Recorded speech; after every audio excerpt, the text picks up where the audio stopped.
नमस्कार दोस्तों, स्वागत हमारे चैनल आरटेक पर। और उम्मीद करता हूं पिछला वाला वीडियो आपको इस तरह से समझाने में ज्यादा समझ में आया होगा और आपने पसंद किया होगा। तो चलिए चलते हैं दूसरे वीडियो पर। दोस्तों, आज का जो टॉपिक है वो है आरएसएसआई, एसएनआर और नॉइज क्या होते हैं। जी हाँ दोस्तों, वैसे तो ये टावर बना के अपने जान गए होंगे कि ये कुछ वायरलेस का ही टर्म्स है। तो दोस्तों, आज फाइबर से हटके ये जो वीडियो है ये है वायरलेस पर।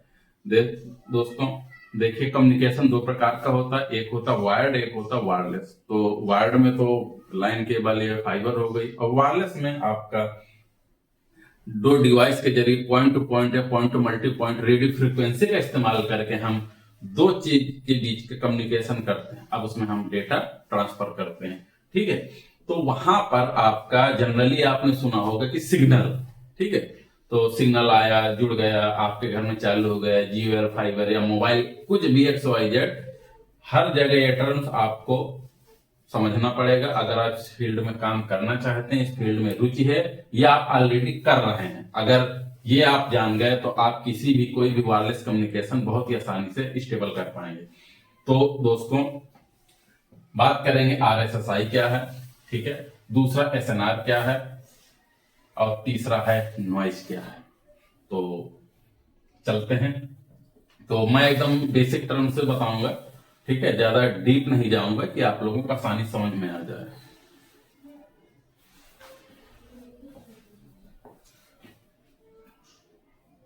तो दोस्तों, जैसे आप ये समझिए कि यहां पर दो एंटीने हैं। एंटीने का मतलब एक टावर आपका ये है और दूसरा टावर आपका स्टेशन है। दूरी कुछ भी हो सकती है, उस पर चर्चा हम बात के करेंगे कि कितनी दूरी पर कौन सी डिवाइस लगाएं। लेकिन सिर्फ आपको ये समझना है कि सिग्नल और डेटा हमारे पास कैसे पहुंचता है और क्या क्या इसमें हमें बातों का ध्यान रखना है जो हमारे डेटा कम्युनिकेशन को, वायरलेस कम्युनिकेशन को प्रोवाइड करते हैं। तो देखिए दोस्तों, ये एक टावर है, दूसरा टावर ये हो सकता है इधर आपका घर हो, या हो सकता है आप इसको पाइप में बांधे हो, कंडीशन कुछ भी हो सकती है। मैंने सिंपल दो टावर लिए हैं, एक को बनाया एक्सेस पॉइंट और दूसरा स्टेशन। दोस्तों, अगर आप नए हैं, आप एक्सेस पॉइंट के बारे में नहीं जानते, तो ये जान लीजिए कि एक्सेस पॉइंट मोड होता है, एक्सेस पॉइंट डिवाइस को भी कहते हैं। ये सिग्नल फेंकता है, ट्रांसमिट करता, ट्रांसमीटर कह लीजिए, और स्टेशन या क्लाइंट ये सिग्नल को रिसीव करता है, ठीक है। तो ये हो गया हमारा स्टेशन, उसे क्लाइंट कहते हैं। अब बात करते हैं, तो यहां पर एक डिवाइस जो हमने लगाया है तो वो सिग्नल भेजेगा और दूसरी डिवाइस वहां से सिग्नल को रिसीव करेगी, और आपस में दोनों कनेक्ट हो जाएंगे और जो भी डेटा का ट्रांसमिशन रिसीव है आपस में कंप्लीट करेंगे, ठीक है। अब एक चीज आप बात समझिएगा, बहुत सारे लोग कंफ्यूज हो जाते हैं कि सिग्नल भेजेगा तो उधर से डेटा अपलोड कैसे होंगे। एक बार डिवाइस जुड़ने के बाद आपस में डेटा कम्युनिकेशन होता है, लेकिन सिग्नल जो आता है, सिग्नल हमेशा एक्सेस पॉइंट का आता है, ठीक है। वो डिवाइस रिसीव करते हैं, जब से एक बार स्टेबल हो गया तब जाके कम्युनिकेशन होने लगता है। तो जैसे कि यहां से कोई डिवाइस, यहां पर सिग्नल आपने चेक किया तो वो आया -65, ठीक है, -65 सिग्नल यहां पर आया। तो ये जो -65 आया ना, इसी को हम, जो ये आया इसी को हम बोलते हैं आरएसएसआई, ठीक है। ये जो सिग्नल रिसीव होता है उसको हम आरएसएसआई बोलते हैं, ठीक। अब बात करते हैं, तो अब अगर इसकी डिस्टेंस दोनों टावर के बीच की अगर दूरी होगी, मतलब दूर होगा, तो सिग्नल कम मिलेगा, यानी कि आरएसएसआई कम होगा। अगर नजदीक है तो वहां पर आरएसआई ज्यादा मिलेगा, सिग्नल और ज्यादा अच्छा मिलेगा आपको, ठीक है। लेकिन यहां पर एक चीज समझने वाली बात है कि सिर्फ सिग्नल ज्यादा है तो हमारा नेट अच्छा चलेगा, सिग्नल कम है तो हमारा नेट कमजोर चलेगा। इससे आपको थोड़ा सा इस वहम से थोड़ा सा बाहर आना पड़ेगा, समझना पड़ेगा कि कई बार सिग्नल परफेक्ट होने के बाद भी हमारी डिवाइस सब कुछ सही है, लेकिन फिर भी वहां पर डेटा ट्रांसमिशन लो होता है, लो स्पीड से चलता है, या कम्युनिकेशन बार बार फेल होता है। तो क्यों फेल होता है, तो उसके लिए आप ये समझिए कि होता क्या है कि आपने तो ये डिवाइस लगा दिया। पहले ये बताइए, आरएसआई समझ में आ गए ना, ठीक है। अब आगे चलते हैं, ठीक है। तो यहां पर हवा है, हवा में सिर्फ आपका तो सिग्नल नहीं है ना, बाकी भी सिग्नल होंगे, वहां पर बहुत सारे सिग्नल और इधर उधर से आ जा रहे होंगे, ठीक है, क्योंकि आप भर का तो टावर नहीं है ना, यहाँ पर और बहुत सारे सिग्नल आएंगे, अनवांटेड सिग्नल आएंगे, ठीक है, लेकिन उनकी जो इंटेंसिटी है वो काफी कम होगी, ठीक है, वो क्योंकि दूसरा भी कोई कम्युनिकेशन कर रहा है, उधर से कर रहा है, कोई हवा में सिग्नल उड़ रहा है, तो सिग्नल आएगा ना, लेकिन उसकी जो पावर है वो कम होगी। तो ये जो हवा में उड़ते हुए सिग्नल होते हैं इन्हीं को नॉइज कहा जाता है।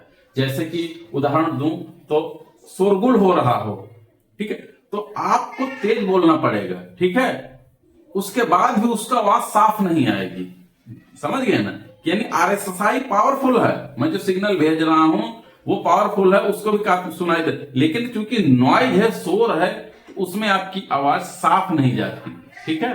तो आपको समझ गए नॉइज क्या है, कि जब आप कहीं जगह अगर सिग्नल हमारा परफेक्ट है दो डिवाइसों के बीच, लेकिन अगर नॉइज ज्यादा है तो उस कंडीशन में क्या होगा कि जो हमारा डेटा जाएगा वो कभी पैकेट डिस्टर्ब करेगा, कभी कई बार दोबारा पैकेट जाता है, कई बार लिंक फेल होने लगते हैं, ठीक है।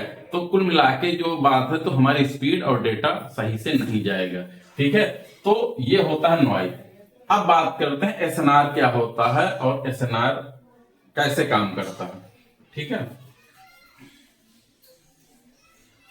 तो थोड़ा सा ये लाइव चलता है, मुझे इसमें सुधार में लगा हूं कि ये रियल टाइम चले। देखिए एक चार्ट है, चार्ट आप समझिए कि देखिए मान के चलिए आपका आरएसएसआई ये आप देख रहे हैं ना -40 डीबीएम है, ठीक है, ये आपका सिग्नल है। अब नॉइज जो अलग अलग नीचे आपका नॉइज जनरली -90 -100 डीबीएम के आसपास होता है, उसके ऊपर भी हो सकता है, तो फर्क नहीं पड़ता, लेकिन जब वो ज्यादा सिग्नल अगर नॉइज आ गया तो वो डिस्टर्ब करता है।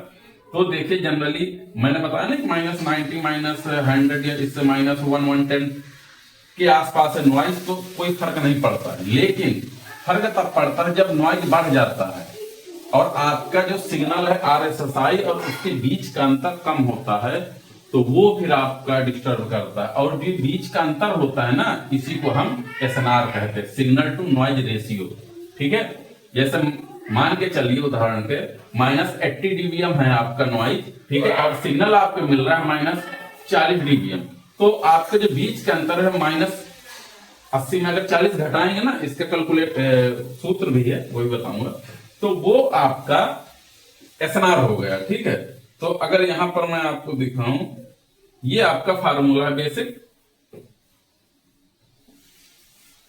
देखिए ये चार्ट अभी छोड़ेंगे, ये फार्मूला है एसएनआर कैसे निकालते हैं, आरएसएसआई में नॉइज फ्लोर घटाते हैं, ठीक है। वही मैंने बताया कि अब ये उदाहरण आप यहां पर देखिए थोड़ा सा, कि अगर आरएसएसआई -65 डीबीएम, यानी कि आपको जो उस डिवाइस पर क्लाइंट एंड पर -65 डीबीएम का अगर आपको सिग्नल मिल रहा है और वहां जो नॉइज है, नॉइज -95 है, यानी -95 डीबीएम है, तो उस कंडीशन जब हम घटाएंगे ना, तो एसएनआर जो आएगा हमारा वो आएगा 30 डीबी, और 30 डीबी अगर एसएनआर है तो बढ़िया है, अच्छा है, समझ गए। यानी कि जितना जो एसएनआर वैल्यू है जितना ज्यादा प्लस में रहेगी उतना ज्यादा बेटर है, अगर कम है तो दिक्कत है। तो इसके ये भी मैंने बताया है यहाँ पर कि कितना एसएनआर होना चाहिए। फिर तो अगर 25 से ऊपर का अंतर है दोनों के डिफरेंस, तो बहुत अच्छा है, आपको कोई दिक्कत नहीं, अच्छा, ठीक है।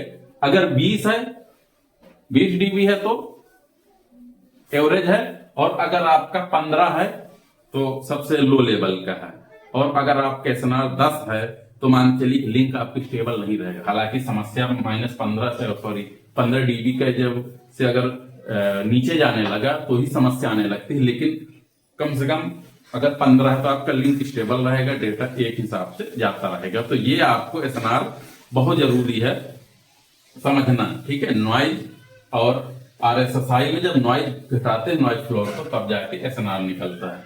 अब एक मैं यहाँ पर चार्ट दे रहा हूं आपको, देखिए यहाँ पर ये आप चार्ट, इसको मैं डाल दूंगा, आप स्क्रीनशॉट भी ले सकते हैं इसका, ठीक है। तो इसमें क्या करना है आपको कि ये चार्ट बना बनाया है, ठीक है, यहाँ पर जैसे -60 सिग्नल है और नॉइज अगर 95 है तो एसएनआर कितना 35। एक्सीलेंट, गजब का है और कोई दिक्कत नहीं है। ठीक है, अब अगर -65 है तब क्या है, -85 है तब क्या है। एक चीज आपने गौर किया होगा कि माइक्रोटिक में तो 90 तक डिवाइस कनेक्ट हो जाती है। ये सिग्नल 90 वो तब कनेक्ट होती जब एसएनआर भी आप जो नॉइज है वो भी -110 होता है, इसलिए वो कनेक्ट होके 2-4 MB की स्पीड देने लगते हैं। लेकिन वहीं अगर बात करें तो बहुत सारे डिवाइस हैं, अगर नॉइज ज्यादा है तो वो फिर समस्या करते हैं। शहरों में आपने ज्यादा समस्या देखी होगी, शहरों में चूंकि बहुत सारा नॉइज है, बहुत सारे रेडिएशन निकल रहा है। अच्छा, नॉइज एक चीज का नहीं होता कि सिर्फ डिवाइस का ही होता है, गाड़ी स्टार्ट, इन्वर्टर है, पावर ग्रिड है, जो लाइनें हैं आपके, और रेडियो फ्रीक्वेंसी, जो माइक्रोवेव है आपका, कीबोर्ड, सब नॉइज निकालता है। सबके सब जितने वायरलेस डिवाइस है सब नॉइज निकालता है। बस फर्क ये पड़ता है कि जो फ्रीक्वेंसी आप दोनों कम्युनिकेशन यूज कर रहे हैं अगर उससे अल्टर नॉइज है तो ज्यादा दिक्कत नहीं होती। अगर सेम फ्रीक्वेंसी का तो हो सकता है आपका लिंक ब्लॉक भी कर ले। ठीक है, तो दोस्तों ये था नॉइज। तो वो आशा है कि ये आपको आज का ये जो नॉइज और एसएनआर के बारे में वीडियो है ये समझ में आया होगा। एक चीज अभी आपको और बताऊंगा इस चार्ट के बारे में कि इस चार्ट को जो स्पेक्ट्रम है एनालाइज करते हैं हम इसको वायरलेस डिवाइस में अपने एरिया की फ्रीक्वेंसी स्कैन करने के लिए। तो इस चार्ट में हमें समझ में आ जाता है कहां पर नॉइज ज्यादा, कहां पर कुछ है। तो इस पर किस दिन डिटेल चर्चा करेंगे और कोशिश करेंगे कि रियल टाइम में अपने यहाँ का दिखा सकूं आपको। कोशिश करूंगा कि ये शेयर हो जाए सीधा आपके पास।